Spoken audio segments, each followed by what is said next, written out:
नमस्कार दोस्तों, आज की इस कमाल की वीडियो में आपका बहुत बहुत स्वागत है। दोस्तों आज का जो टॉपिक है वह विरासत पे है, यानी कि विरासत क्या है। दोस्तों वीडियो पूरा देखिएगा, बीच से बिल्कुल ना स्किप कीजिएगा, जिससे वीडियो आपको समझ में आए। चलो वीडियो शुरू करते हैं।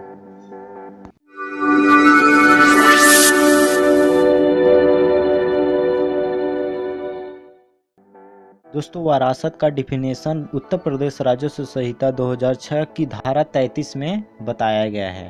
दोस्तों पहले ही मैंने एक वीडियो अपलोड किया था जिसमें बताया गया था उत्तर प्रदेश राजस्व संहिता 2006, यानी कि उत्तर प्रदेश राजस्व संहिता क्या है, उसमें कितने धाराएं हैं, कितने अनुच्छेद हैं, सब इसमें डिफिनेशन किया गया था। अगर आपने वह वीडियो नहीं देखा है तो ऊपर आई बटन पे लिंक आ रहा है, वहाँ से क्लिक करके जाके देख सकते हो। धारा 33 में विरासत का डिफिनेशन इस प्रकार दिया गया है कि मृत्यु के बाद पिता की संपत्ति को उसके संतानों में जिस प्रकार से बांटा जाता है उसे विरासत कहते हैं। धारा 33 को दो भागों में बांटा गया है, पहला है अविवादित और दूसरा विवादित विरासत है। अब ये दोनों विवादित अविवादित विरासत क्या हैं, इसे हम समझ लेते हैं।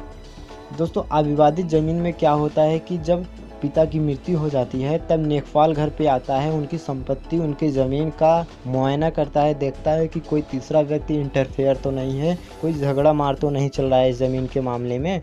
तब जाके वह एक रिपोर्ट तैयार करता है और कानूनों को पेश करता है, तब उसी कानूनी हिसाब से इस ज़मीन को बांट दिया जाता है।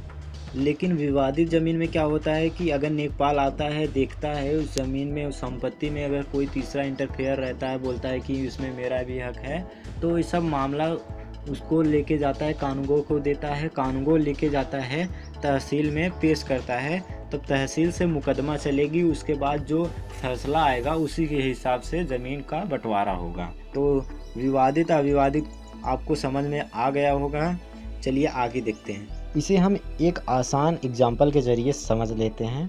मान लीजिए एक पिता है, उसके 4 बच्चे हैं, 2 बेटे हैं और 2 बेटी हैं।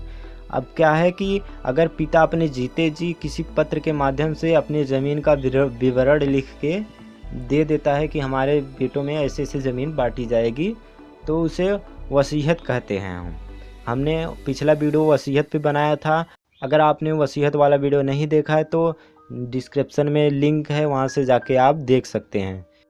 तो मान लो पिता ने अपने जीते जी संपत्ति की वसीयत नहीं की और उनकी मृत्यु हो गई, उसके बाद उस संपत्ति का वरासत हुआ और चारों बच्चों में बराबर बराबर ज़मीन का बंटवारा हो गया। लेकिन मान लीजिए यहाँ पे एक बेटी की विवाह हो गई है और पिता की मृत्यु हो जाती है और संपत्ति का बराबर बराबर हक मिलने लगता है, तो क्या बेटी जो जिसकी शादी हुई है उसको भी उसमें हक होगा? तो हम बता दें कि ऐसा नहीं होगा। उस जिसकी बेटी की शादी हुई है उसका हक वहाँ पे होगा, अपने ससुराल में होगा जहाँ रह रही है। ठीक है, तो इसको आपको ध्यान में रखना है। और बेटे में चाहे जिसकी शादी हुई हो ना हुई हो, उससे फ़र्क नहीं पड़ता, वह बराबर का हकदार होता है। और लेकिन बेटी की शादी होती है तो उससे फ़र्क पड़ता है, तो आपको यह बात ध्यान में रखनी है। यहाँ पर एक सवाल उठता है कि जिस लड़की की शादी हो गई है, क्या उसके ससुराल में उसके ससुर की संपत्ति पर उस लड़की का हक होगा? इसका आंसर क्या है आपको कमेंट बॉक्स में लिख के बताना है। जल्दी जल्दी कमेंट करके बताइए। चलिए आगे देखते हैं।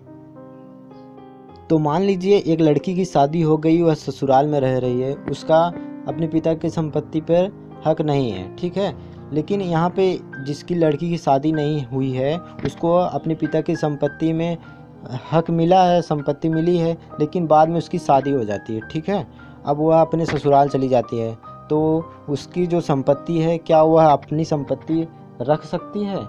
तो ऐसा नहीं होगा। उसकी संपत्ति उसके दोनों भाई में बराबर बराबर बांट दी जाएगी, उनकी संपत्ति में उसका हक नहीं रह जाएगा जब शादी हो जाएगी। ठीक है, यह बात आपको ध्यान में रखनी है। आई होप दोस्तों वीडियो पसंद आया होगा। अगर वीडियो पसंद आया तो इस चैनल को कर दीजिए सब्सक्राइब और साथ में कर दीजिए इस बेल आइकन को ऑन, जिससे हमारे नए वीडियो का नोटिफिकेशन मिल जाए सबसे पहले आपको। और इस वीडियो में पूछे गए सभी क्वेश्चन का आंसर आप कमेंट बॉक्स में लिख के ज़रूर बताइए, जिससे हम आगे और वीडियो बनाने के लिए मोटिवेट हो सकें। तब तक के लिए हम मिलते हैं अगले नेक्स्ट वीडियो में। जय हिंद, जय भारत।